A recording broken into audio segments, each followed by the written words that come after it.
Assalamualaikum warahmatullahi wabarakatuh. Perkenalkan, nama saya Syahra Al-Samida dengan NIM 5012000548. Dari kelas 4G Ekonomi Syariah, saya akan menjelaskan, memaparkan jawaban UTS Perekonomian Indonesia yang sudah saya buat. Yang pertama, soal pertama yaitu keunggulan dan kelemahan ekonomi Indonesia pada masing-masing presiden di Indonesia. Yang pertama yaitu Presiden Insinyur Soekarno. Keunggulannya pada masa beliau yaitu melakukan kebijakan ekonomi yang dianggap penting dengan mereformasi moneter melalui devaluasi mata uang nasional yang saat itu masih gulden dan pemotongan uang sebesar 50% atas semua uang yang beredar pada kabinet Nazi. Kelemahan ekonomi pada Presiden Soekarno itu terjadi inflasi dan korupsi, produksi pangan mengalami kenaikan. Selanjutnya Presiden kedua yaitu Soeharto. Keunggulannya pada masa beliau yaitu pada masa Orde Baru telah banyak berkembang organisasi-organisasi yang bergerak di bidang perekonomian. Kelemahan pada Presiden Soeharto yaitu korupsi, kolusi, dan nepotisme membuat Orde Baru jatuh. Selanjutnya Presiden B.J. Habibie. Keunggulan pada masa beliau yaitu kebebasan berbicara, memberikan pendapat, kebebasan pers, dan musyawarah. Menghapuskan undang-undang subversi, memiliki prinsip bagi tahanan politik akan dilepaskan.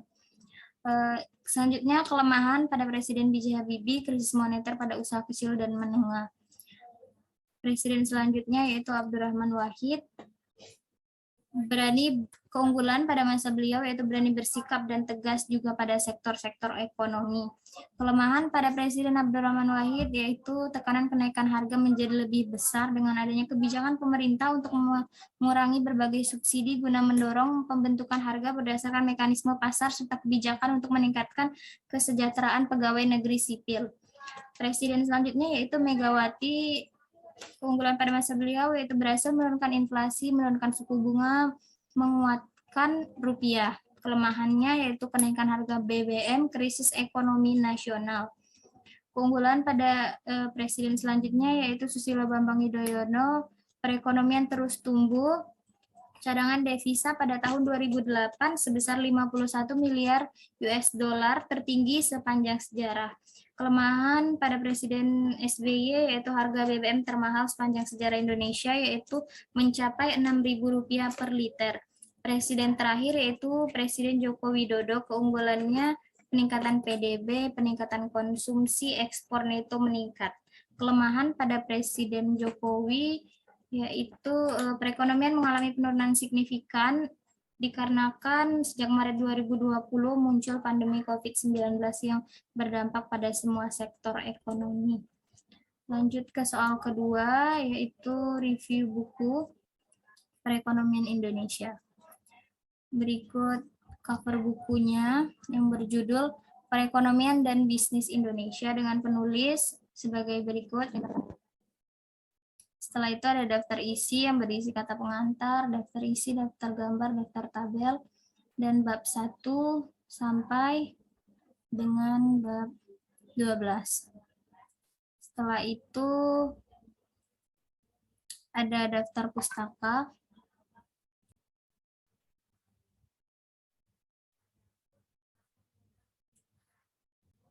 Selanjutnya saya akan menjelaskan sedikit isi dari rangkuman buku ini.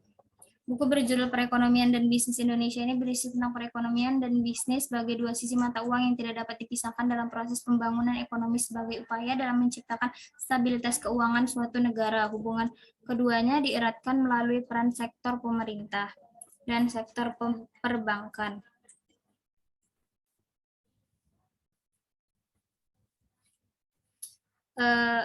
Buku ini membahas ada 20 bab, 12 bab.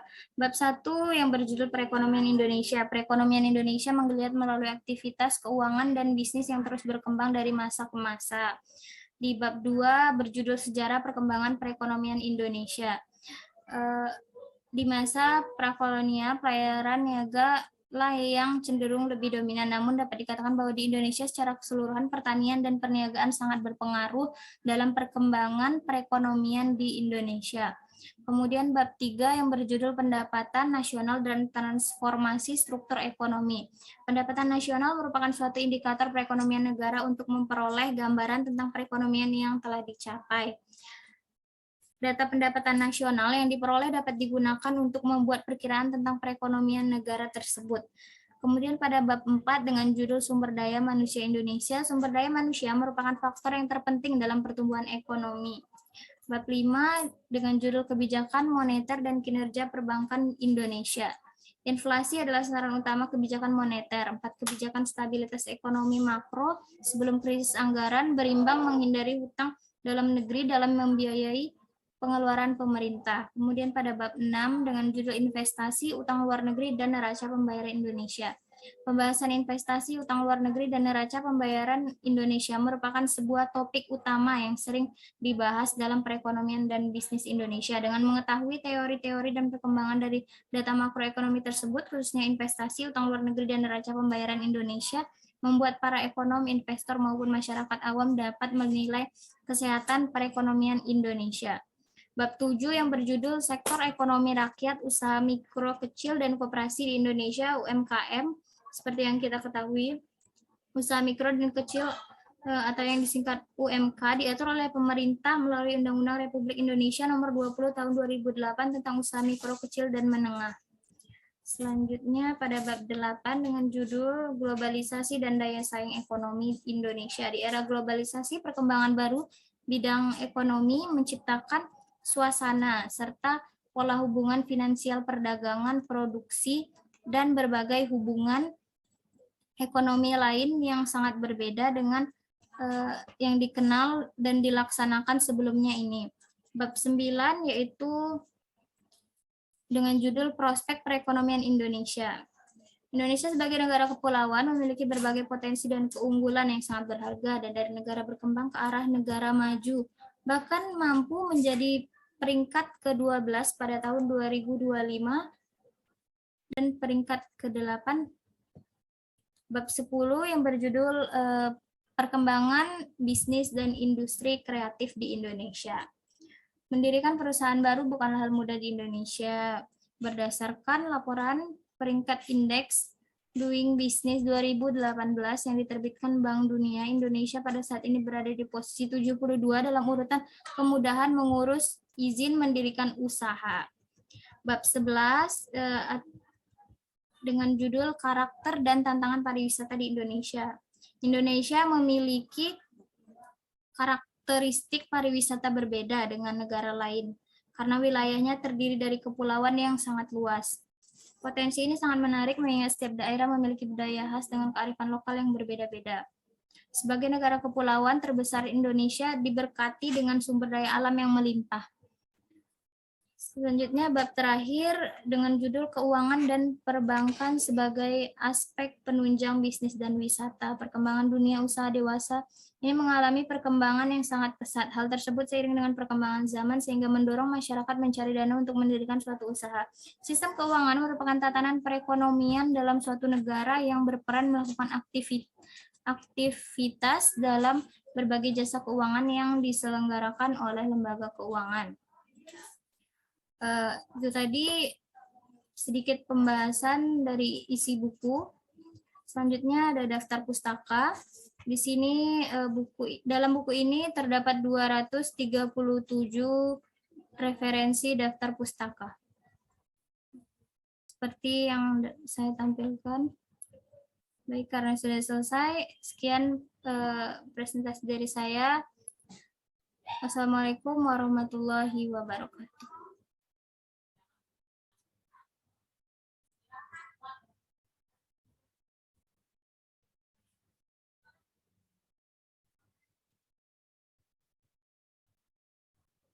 Mana nanti?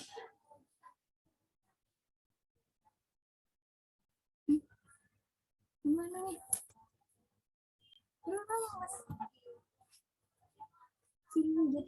Live meeting atau end meeting ya?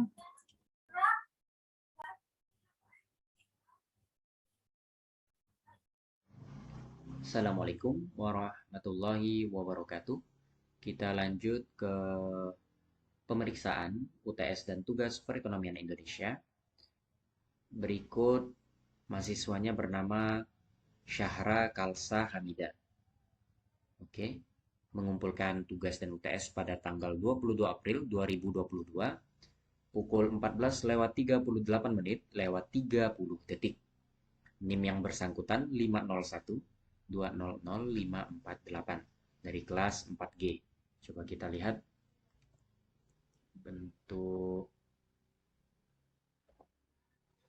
bukunya, judulnya apa?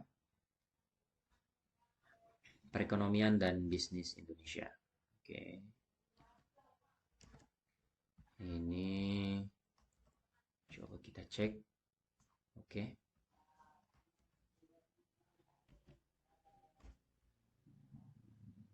Bagian yang ini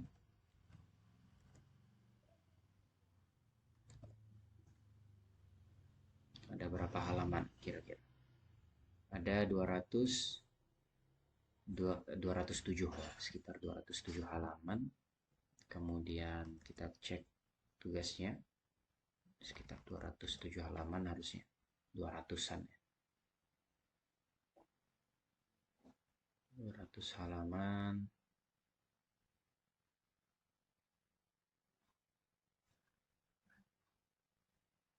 Oke. Oke, sudah ada 230 ini halaman. Sudah bagus. Berarti nilainya 100. Oke. Kemudian coba kita cek UTS-nya. UTS-nya kita cek. Keunggulannya hanya 3 ya. Aduh, hanya 3. Yang 8 juga tidak lengkap. Apakah ada referensinya? Tidak ada juga. Wah, coba kita cek. Cek terkait dengan video, apakah memenuhi standar? Videonya memenuhi standar atau tidak? Rekam layar ya? Atas semua gerak di bidang perekonomian. Oke. Videonya sudah termasuk dalam standar. Oke, tapi jurnal referensinya juga tidak ada. Jadi dapatnya 60 ya. Karena yang dimintakan 20 ya. 20. Oke. Itu untuk nilai Syahra Kalsa Hamida. Itu tugasnya 100, UTS-nya 60. Terima kasih. Sampai jumpa di pemeriksaan terkait dengan UTS dan tugas perekonomian Indonesia selanjutnya. Assalamualaikum warahmatullahi wabarakatuh.